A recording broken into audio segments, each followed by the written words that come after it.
वो एक बहादुर सिपाही थे, एक असीम कमांडर थे, एक ज़बरदस्त फातेह थे। उन्होंने कई हिस्सों में इस्लाम को फैलाया। उन्होंने अपने वक्त की सुपर पावर्स को कुचल कर रख दिया। उन्होंने फारिसी सल्तनत को कुचला, उन्होंने रोमियो को कुचला। उन्होंने अपनी पूरी ज़िंदगी में एक भी जंग नहीं हारी। अपनी पूरी ज़िंदगी में 200 से भी ज़्यादा जंगें लड़ने के बावजूद एक भी जंग न हारने वाले इस बहादुर कमांडर का नाम हज़रत खालिद बिन वलीद था। दोस्तों, आज की इस शानदार वीडियो में हम लोग हज़रत खालिद बिन वलीद के बारे में ही जानेंगे। तो चलिए अपनी इस वीडियो को शुरू करते हैं। खालिद बिन वलीद की पैदाइश मक्का में सन 592 ईस्वी को हुई थी। आप हमेशा से ही एक बहादुर सिपाही थे। आपने अपनी पूरी ज़िंदगी में 200 से भी ज़्यादा जंगें लड़ी, लेकिन एक भी जंग में आपको शिकस्त का सामना नहीं करना पड़ा। आपने अपने वक्त की ताकतवर सल्तनतों की जड़ें हिलाकर रख दी थी। लेकिन दोस्तों, खालिद बिन वलीद ने इस्लाम कबूल करने से पहले मुसलमानों के खिलाफ भी कई जंगें लड़ी थी। जंग अहद, जिसमें प्यारे नबी के 4 दास शहीद हो गए थे, उस जंग में काफिरों की कमान हज़रत खालिद बिन वलीद संभाले हुए थे।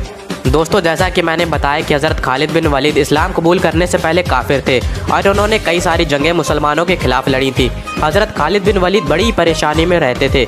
इनकी परेशानी की वजह यह थी कि मुसलमानों की बढ़ती हुई ताकत। वो सोचते थे कि जब भी काफिरों ने मुसलमानों को ललकारा है तो हर बार अपने बेहतरीन जंगी हथियारों के साथ काफिरों को मुँह की खानी पड़ी है। आप सोचते रहते थे कि आप मुसलमानों के साथ सच में कोई ताकत मौजूद है, और क्या सच में मोहम्मद सल्लल्लाहु ताला अलैहि वसल्लम अल्लाह के रसूल हैं। आप इन्हीं सोच में डूबे रहते थे कि तभी आपको आपके भाई का खत मिला, जिसमें लिखा था कि ऐ खालिद, मोहम्मद सल्लल्लाहु ताला अलैहि वसल्लम ने मुझसे आपके बारे में पूछा है कि खालिद कहाँ है। मैं चाहता हूँ कि आप इस अंधेरी दुनिया से निकलकर इस्लाम की रोशनी में आ जाएं। दोस्तों, इस खत का खालिद बिन वलीद पर ऐसा असर हुआ कि वो फ़ौरन मक्का आए और रसूल अल्लाह के पास आकर उन्होंने इस्लाम कबूल कर लिया। दोस्तों, जंग मुअत्ता में ईसाई फ़ौज की तादाद 1 लाख थी और मुसलमानों की तादाद 3000 थी। दोस्तों, ये जंग मुसलमानों ने रोमन एम्पायर के खिलाफ लड़ी थी। दोस्तों, इस जंग में हज़रत जैद, हज़रत जाफ़र और हज़रत अब्दुल्ला, ये तीनों सहाबी एक के बाद एक शहीद हो गए। इसके बारे में प्यारे नबी ने पहले ही बता दिया था। तब आगे बढ़कर फ़ौज की कमान हज़रत खालिद बिन वलीद ने संभाली और दुश्मनों के दांत खट्टे कर दिए। और दोस्तों, इसी जंग के बाद हुजूर ने हज़रत खालिद बिन वलीद को सैफुल्लाह यानी अल्लाह की तलवार का खिताब दिया था। दोस्तों, इसके बाद हज़रत खालिद बिन वलीद ने मुसलमानों के लिए कई जंगें लड़ी और मैदान जंग में ऐसे ऐसे कारनामे कर दिखाए जो तारीख बन गए।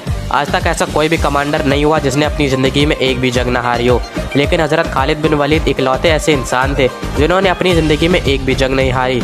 उन्होंने इराक को जीता, उन्होंने ईरान को जीता, उन्होंने सीरिया को जीता, उन्होंने आर्मेनिया को जीता, उन्होंने जॉर्डन को जीता और कई सारी जीत हासिल की।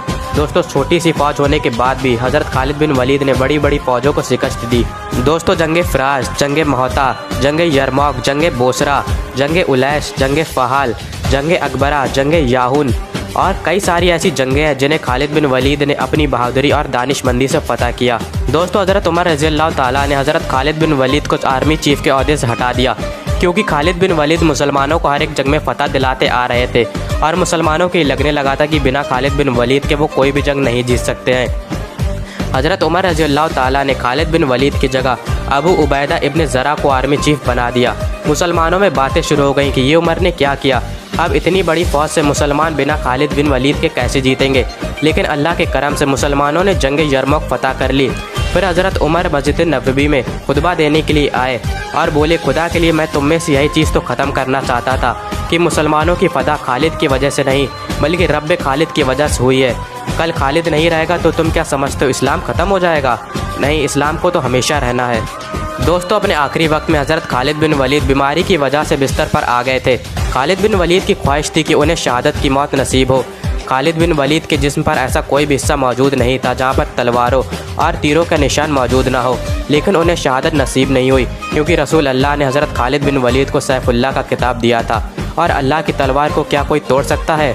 नहीं। हज़रत खालिद बिन वलीद ने फरमाया, अगर मौत लिखी ना हो तो मौत खुद ज़िंदगी की हिफाजत करती है, और जब मौत मुकद्दर में होती है तो ज़िंदगी खुद जाकर मौत से लिपट जाती है।